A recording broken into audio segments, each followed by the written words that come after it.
जानते हैं आखिर तीर्थंकर बनने की इच्छा भी क्यों नहीं करनी चाहिए।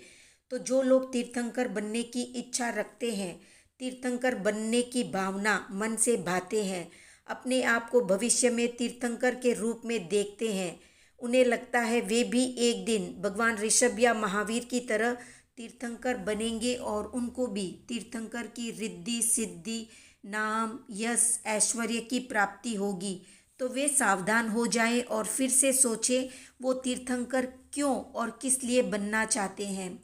अगर तीर्थंकर की रिद्धि सिद्धि, ऐश्वर्य, देव द्वारा पूजित, इंद्रों द्वारा सेवित, 34 अतिशयी, 35 वचन के अतिशयी, शारीरिक सौंदर्य से प्रेरित होकर ऐसी भावना करते हैं, तीर्थंकर बनने की चाह रखते हैं, तो वे लोग सिर्फ पाप कर्मों को ही बांध रहे हैं, संसार को ही बढ़ा रहे हैं। क्योंकि भौतिक चाह की इच्छा रखना या कामना रखना या संकल्प करना सिर्फ संसार को बढ़ाना है।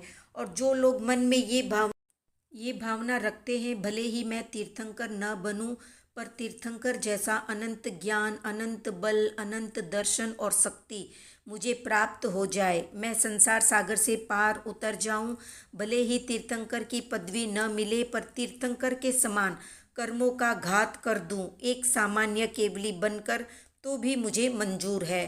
केवल संपूर्ण कर्मों का क्षय होना चाहिए, वो चाहे फिर तीर्थंकर बनकर हो या केवली बनकर।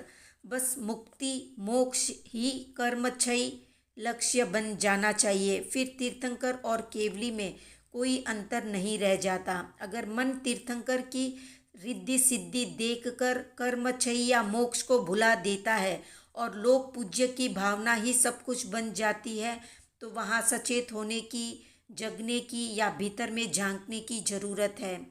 मोक्ष जब शुद्ध लक्ष्य बन जाता है, तब तीर्थंकर का तीर्थंकरत्व भी व्यक्ति को आकर्षित नहीं करता। तब मानना चाहिए मुक्ति की लय जगी है। अगर बाहरी आकर्षण मन को उलझा रहे हैं, जैसे तीर्थंकर का 64 इंद्रों के द्वारा पूजा जाना, उनकी सेवा में रहना, संवत्सरण का निर्माण करना, हजारों सालों तक ख्याति का फैलना, अष्ट प्रातिहार्य या अष्ट विशेषताएं, अगर इन सब की लालसा विचलित कर रही है, तो इसका मतलब है अभी मुक्ति दूर है, संसार बाकी है। और जब मुक्ति का संकल्प प्रबल हो जाता है, तो संसार का कोई आकर्षण विचलित नहीं कर पाता, विशेष रूप से भौतिक आकर्षण तो बिल्कुल भी नहीं कर पाता।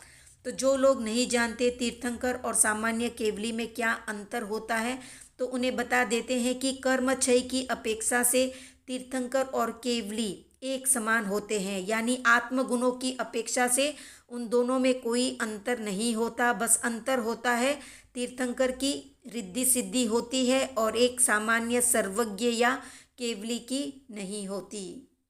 तो ये थी संक्षिप्त जानकारी। विस्तार से जानने के लिए चैनल के प्लेलिस्ट को चेक करें। आज का प्रश्न है, तो कितने लोग सामान्य केवली बनकर मुक्त होना चाहते हैं? कमेंट में बताएं। वीडियो पसंद आया तो लाइक शेयर सब्सक्राइब करें।